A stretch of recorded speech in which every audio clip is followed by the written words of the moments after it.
इयत्ता 6वी, विषय विज्ञान, धडा 14, प्रकाश व छाया निर्मिती. प्रकाशाचे स्रोत. प्रकाश म्हणजे उजेड आणि छाया म्हणजे सावली. वस्तू दिसण्यासाठी आपल्याला प्रकाशाची गरज असते. प्रकाश व छाया यांचा संबंध अगदी जवळचा आहे. या पाठाच्या आधारे आपण प्रकाश व छाया निर्मितीचा अभ्यास करणार आहोत.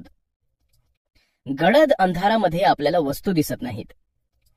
त्या दिसण्यासाठी आपल्याला प्रकाशाची म्हणजेच उजेडाची गरज असते. मला सांगा, हा प्रकाश कशा कशातून आपल्याला मिळतो? ट्यूबलाइट, बल्ब, हॅलोजन, मेणबत्ती, दिवा, बॅटरी या सर्वातून आपल्याला प्रकाश मिळतो. आणि सर, गावाला लाईट गेली की लोक कंदील लावतात. शिवाय दिवसा आपल्याला सूर्यापासून प्रकाश मिळतो. बरोबर. ज्या वस्तू किंवा पदार्थ प्रकाश बाहेर टाकतात, म्हणजेच ज्यांच्यापासून प्रकाश निर्माण होतो, त्या वस्तूंना दीप्तिमान वस्तू किंवा पदार्थ असे म्हणतात. म्हणून या सर्व वस्तू दीप्तिमान वस्तू आहेत. असं जरी असलं तरीही या प्रत्येक वस्तूच्या प्रकाशाची तीव्रता समान नसून वेगवेगळी असते. उदाहरणार्थ, मेणबत्तीमधून मिळणाऱ्या प्रकाशापेक्षा कंदिलाचा प्रकाश जास्त असतो. कंदिलाच्या प्रकाशापेक्षा घरातील बल्बचा प्रकाश अधिक असतो. त्या बल्बच्या प्रकाशापेक्षा हॅलोजनचा प्रकाश निश्चितच जास्त असतो. या उलट ज्या वस्तू किंवा पदार्थ स्वतः प्रकाशाचे स्रोत नाहीत, या वस्तूंना दीप्तिहीन वस्तू किंवा पदार्थ असं म्हणतात. उदाहरणार्थ, टेबल, पंखा अशा प्रकारच्या अनेक वस्तू आहेत ज्यांच्यापासून प्रकाशाची निर्मिती होत नाही. प्रकाशाच्या स्रोताचे 2 प्रकार आहेत. प्रकाशाचे कृत्रिम स्रोत आणि प्रकाशाचे नैसर्गिक स्रोत. ज्या दीप्तिमान वस्तूंची निर्मिती मानवाने केली आहे, त्या वस्तूंना प्रकाशाचे कृत्रिम स्रोत म्हणतात. ज्या प्रकाशाची निर्मिती नैसर्गिकपणे होते, ती करण्यासाठी मानवाला कोणतेही कष्ट घ्यावे लागत नाहीत, अशा स्रोतांना प्रकाशाचे नैसर्गिक स्रोत असं म्हणतात. सूर्य हा प्रकाशाचा सर्वात मुख्य नैसर्गिक स्रोत आहे. शिवाय आकाशातील चांदण्या, पौर्णिमेचा चंद्र, रात्री चमचमणारे काजवे या सर्वांपासूनच आपल्याला रात्रीच्या वेळेत प्रकाश मिळत असतो. इतकंच काय, तर अँगलर फिश, हनी मशरूम यांपासूनही आपल्याला प्रकाश मिळतो. प्रकाशाचे संक्रमण. मुलांनो, आपण प्रकाशाचे स्रोत कोणकोणते आहेत ते पाहिलं. आता आपण या प्रकाशाचे संक्रमण कसं होतं ते पाहू. संक्रमण म्हणजे मार्गक्रमण, प्रवास. तुम्ही कधी पाहिलं आहे का? एखादी बंद खोली असेल आणि त्या खोलीच्या खिडकीच्या, दरवाजाच्या फटीतून किंवा छताच्या एखाद्या छिद्रातून प्रकाशाची किरणं जमिनीकडे येत असतील, तर त्या किरणांचे नीट निरीक्षण केल्यास त्या किरणांच्या मार्गातील धूलिकण स्पष्ट दिसतात. या धूलिकणांच्या मार्गावरूनच आपल्याला समजतं की प्रकाशाचा मार्ग एका सरळ रेषेत असतो. प्रकाशाचा मार्ग सरळ रेषेत असतो हे पाहण्यासाठी आपण एक प्रयोग करून पाहू. चला तर, यासाठी 3 समान पुठ्ठे घ्या. आता जाड सुई किंवा दाभणाच्या साहाय्याने त्या पुठ्याच्या मधोमध बारीक छिद्र पाडा. सर्व पुठ्यांवरील छिद्रांचे स्थान समान असेल याची काळजी घ्या. आता या 3ही पुठ्यांची छिद्रे एका सरळ रेषेत येतील अशी त्यांची मांडणी करा. यानंतर पुठ्याच्या एका बाजूस एक पेटती मेणबत्ती ठेवा आणि दुसऱ्या बाजूने मेणबत्तीच्या ज्योतीकडे पहा. सांगा पाहू, मेणबत्तीची ज्योत तुम्हाला दिसते आहे का? आणि ती दिसत असेल तर का दिसते? हो सर, मला ज्योत दिसतेय, कारण पुठ्यावरील छिद्रे एकाच सरळ रेषेत आहेत आणि त्यामुळे मेणबत्तीचा प्रकाश एकाच सरळ रेषेत पडल्यामुळे मला ती मेणबत्ती दिसली. छान.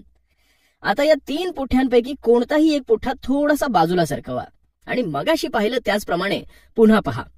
पाहिलंत? सांगा, ज्योत दिसते आहे का? नाही सर, आता ज्योत दिसत नाही. बरोबर. पण मग असं का झालं असेल? आता ही ज्योत का नाही दिसली? कारण सर, आता पुठ्यावरील छिद्रे सरळ रेषेत नाहीयेत. त्यामुळे सरळ रेषेत जाणाऱ्या प्रकाशाच्या मार्गामध्ये अडथळा निर्माण झालाय. म्हणूनच ती मेणबत्ती मला नाही दिसली. अगदी बरोबर. यावरून असे सिद्ध होतं की प्रकाशाचे संक्रमण सरळ रेषेतच होते. हेच सिद्ध करणारा आणखी एक प्रयोग आपण करून पाहू. यासाठी सरळ परंतु सहज वाकेल अशी एक नळी घ्या. एका स्टँडवर पेटती मेणबत्ती ठेवा आणि या नळीतून मेणबत्तीकडे पहा. सांगा बरं, या सरळ नळीमधून पाहिल्यानंतर तुम्हाला काय दिसलं? सर, मेणबत्तीची ज्योत दिसली. छान. आता ही नळी थोडी वाकवा आणि पुन्हा मेणबत्तीकडे पहा. सांगा काय दिसलं? सर, आता मेणबत्तीची ज्योत नाही दिसत. असं झालं कारण जेव्हा सरळ नळीमधून पाहिलं तेव्हा प्रकाश सरळ रेषेत येत असल्याने तुम्हाला मेणबत्तीची ज्योत सहज दिसली आणि तुम्ही तीच नळी वाकवली तेव्हा प्रकाशाच्या मार्गात अडथळा निर्माण झाला. प्रकाशाचे संक्रमण सरळ रेषेतच होते म्हणून तुम्हाला ती ज्योत दिसली नाही. प्रकाशाच्या या सरळ दिशेतील प्रवासाला प्रकाशाचे रेषीय संक्रमण असं म्हणतात. प्रकाशाचे परावर्तन. मुलांनो, प्रकाशामध्ये आपल्याला वस्तू दिसते हे तर आपण पाहिलं, पण ही वस्तू आपल्याला कशी दिसते, त्याचं कारण काय असतं हे आपण आता समजून घेऊया. परावर्तन म्हणजे परत फिरणे. कोणत्याही वस्तूवर जेव्हा प्रकाशाच्या एखाद्या स्रोतापासून प्रकाश किरणे पडतात तेव्हा ती तिथेच थांबून राहत नाहीत, तर ती वस्तूच्या पृष्ठभागावरून पडून परत फिरतात आणि आपल्या डोळ्यांपर्यंत पोहोचतात. म्हणून ती वस्तू आपल्याला दिसते. यावरून आपल्याला असं म्हणता येईल की प्रकाश स्रोतापासून पडणारी सूर्यकिरणे वस्तूच्या पृष्ठभागावरून परत फिरतात. यालाच प्रकाशाचे परावर्तन असं म्हणतात. आता ही आकृती पहा. या आकृतीमध्ये बल्ब या प्रकाश स्रोतामधून पडणारी प्रकाश किरणे या ठोकळ्याच्या पृष्ठभागावर पडली आहेत आणि तिथून ती परावर्तित होऊन या मुलाच्या डोळ्यांपर्यंत पोहोचली आहेत. म्हणून या मुलाला तो ठोकळा सहज दिसू शकतो. मुलांनो, तुम्हाला माहीतच आहे की चंद्र हा पृथ्वीचा उपग्रह आहे आणि सूर्य हा प्रकाशाचा नैसर्गिक स्रोत आहे. सूर्याचा सूर्यप्रकाश चंद्राच्या पृष्ठभागावर पडतो आणि तिथून तो प्रकाश परावर्तित होऊन पृथ्वीवर पडतो. म्हणून आपल्याला रात्रीच्या वेळीही आकाशातील चंद्र दिसतो. चंद्राच्या या प्रकाशालाच आपण चंद्रप्रकाश असं म्हणतो. सपाट आरशातील प्रतिबिंब. मुलांनो, मला सांगा, तुम्ही स्वतःला जसे आहात तसे कोणत्या वस्तूमध्ये पाहू शकता? म्हणजे तुमचं प्रतिबिंब कशामध्ये दिसतं? आरशामध्ये. अगदी बरोबर. आपण आरशात जेव्हा आपली प्रतिमा पाहतो तेव्हा आपल्या चेहऱ्यावरून परावर्तित झालेला प्रकाश आरशावर पडतो. तोच प्रकाश पुन्हा आरशावरून परावर्तित झाल्याने आपल्याला आपली प्रतिमा दिसते. पण आरशामध्ये पाहत असताना जर तुम्ही तुमचा उजवा हात वर केलात तर आरशात तुम्हाला तुमचा डावा हात वर झालेला दिसेल. तसंच आरशासमोर तुम्ही जितक्या अंतरावर उभे असाल तितक्याच अंतरावर तुमची प्रतिमा आरशामागे असल्याचं दिसेल. तुम्ही आरशाच्या जवळ गेलात तर प्रतिमा जवळ आल्यासारखी दिसेल आणि लांब गेलात तर प्रतिमा लांब गेल्यासारखी दिसेल. यावरून आपल्याला समजतं की सपाट आरशामध्ये पाहत असताना मूळ प्रतिमेच्या बाजूंची अदलाबदल होते. तसंच वस्तू जितक्या अंतरावर असते तितक्याच अंतरावर तिची प्रतिमा असल्याचं दिसतं.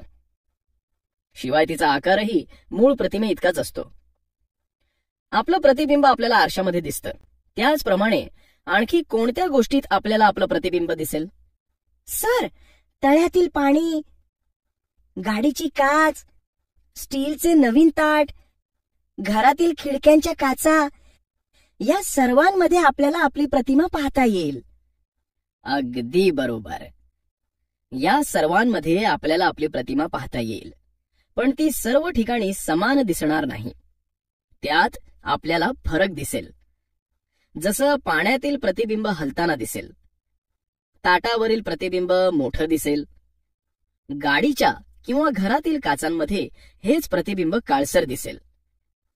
कारण प्रत्येक वस्तूवर पडणाऱ्या प्रकाशाची तीव्रता आणि प्रकाशाचा स्रोत वेगवेगळा असेल. सूचिछिद्र प्रतिमा ग्राहक. मुलांनो, सूचिछिद्र प्रतिमा ग्राहक हे एक असं उपकरण आहे ज्याला एकच छिद्र असतं. बाकी सर्व बाजू बंद असून त्याच्या आत संपूर्ण काळोख असतो. या उपकरणाची संकल्पना समजण्यासाठी आपण एक प्रयोग करूया. यासाठी बॅडमिंटनच्या फुलांचा एक डबा घ्या. त्या डब्याच्या एका बाजूचं झाकण काढून त्या जागी पातळ पांढरा कागद चिकटवा. आता दुसऱ्या बाजूच्या झाकणाला मध्यभागी एक बारीक छिद्र पाडा. नंतर मेणबत्ती पेटवून तिची ज्योत छिद्राच्या समोर येईल अशी ठेवा. पहा काय दिसतंय. या दुसऱ्या टोकाकडच्या पातळ कागदावर मेणबत्तीच्या ज्योतीची उलटी प्रतिमा दिसते. असं का होतं?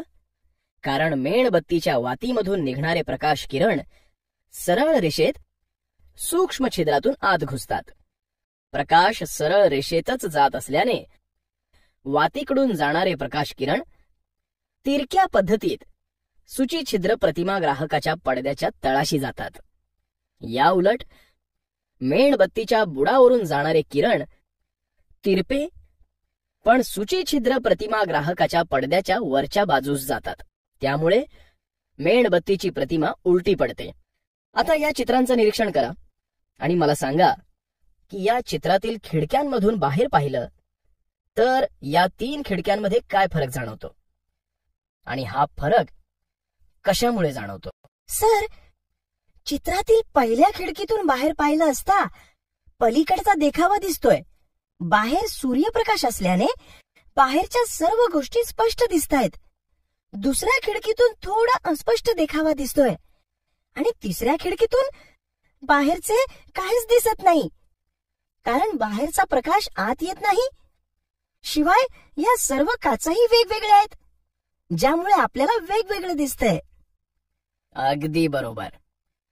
कारण पहिल्या खिडकीची काच पारदर्शक आहे, दुसऱ्या खिडकीची काच अर्धपारदर्शक आहे आणि तिसऱ्या खिडकीची काच अपारदर्शक आहे. आता या तिघांचाही अर्थ आपण समजून घेऊया. 1. ज्या खिडकीच्या काचातून आपल्याला पलीकडचे स्पष्ट दिसते त्या काचेलाच आपण पारदर्शक म्हणतो. 2. ज्या खिडकीच्या काचातून अंधुकसे दिसते त्या खिडकीच्या काचांना अर्धपारदर्शक असं म्हणतात. 3. ज्या खिडकीच्या काचेतून पलीकडचे काहीच दिसत नाही किंवा काचेऐवजी लाकडी फळी असेल त्याला अपारदर्शक असं म्हणतात. मी तुम्हाला काही वस्तू सांगतो. यातील कोणत्या वस्तू पारदर्शक, अपारदर्शक व अर्धपारदर्शक आहेत ते मला सांगा. काचेचा तुकडा, मेण, कागद, रंगीत काच, तेलकट कागद, पांढरे प्लास्टिक, चहाची किटली, वही, जाड कापड, पाणी, लाकडी कपाट, वहीचा कागद.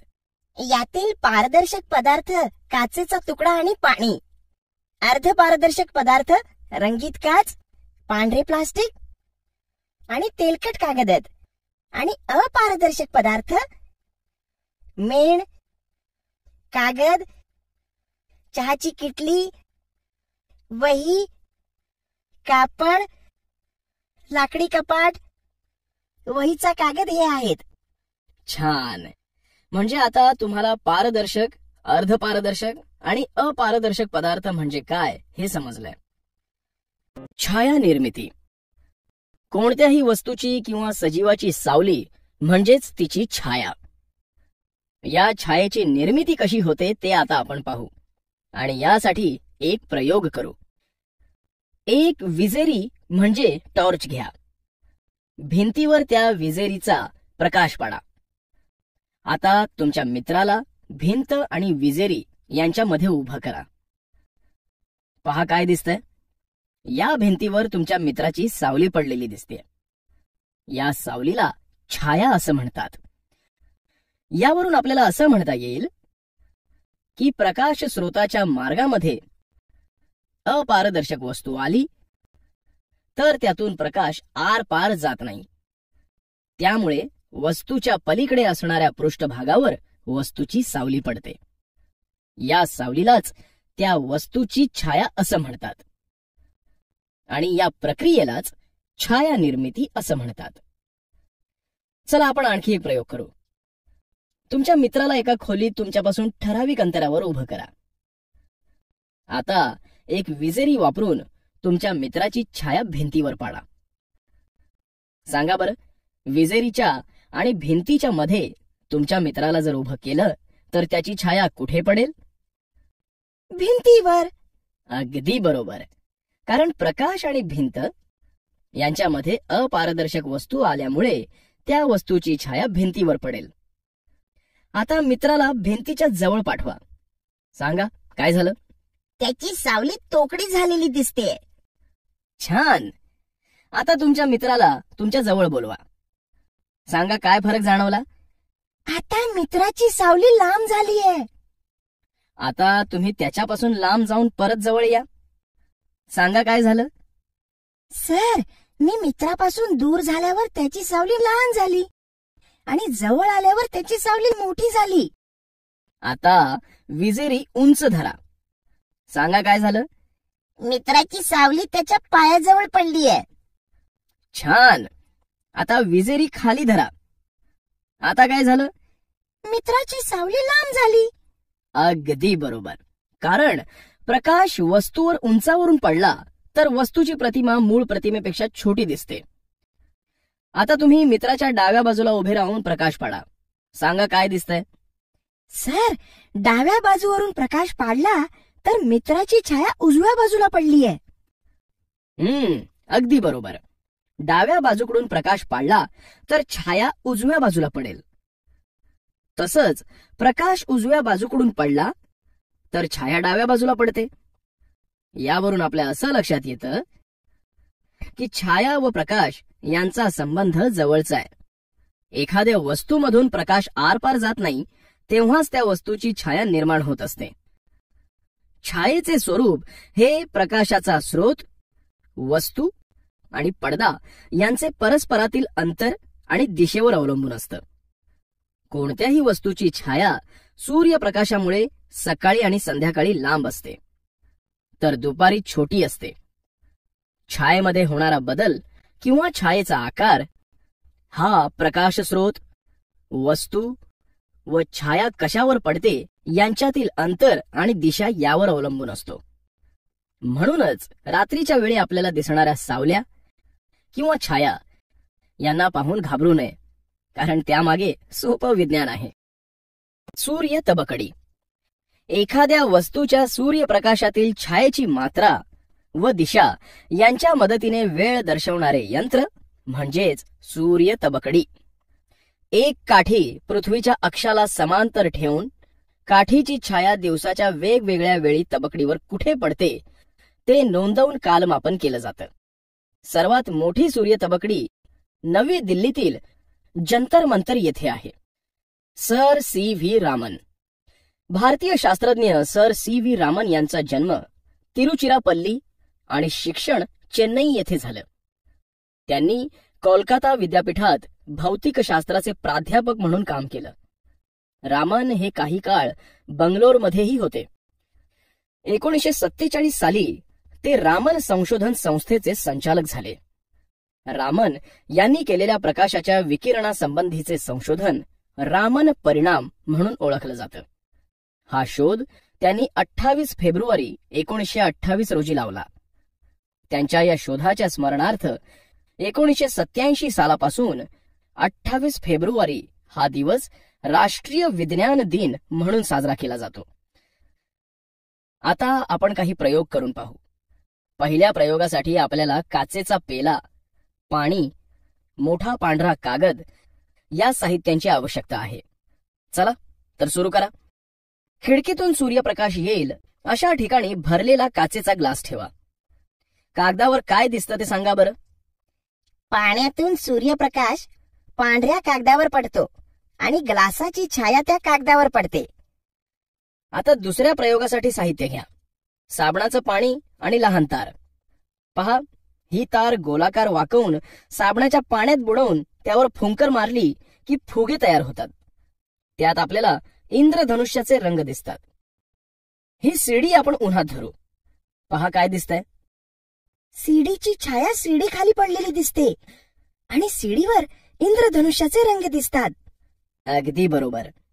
तर मुलांनो, या पाठातून आपण छाया व प्रकाश यांचा किती जवळचा संबंध आहे हे विस्ताराने अभ्यासलंय. प्रकाशाचे संक्रमण, परावर्तन छाया निर्मिती याविषयी अधिक सखोलपणे माहिती जाणून घेतलीय.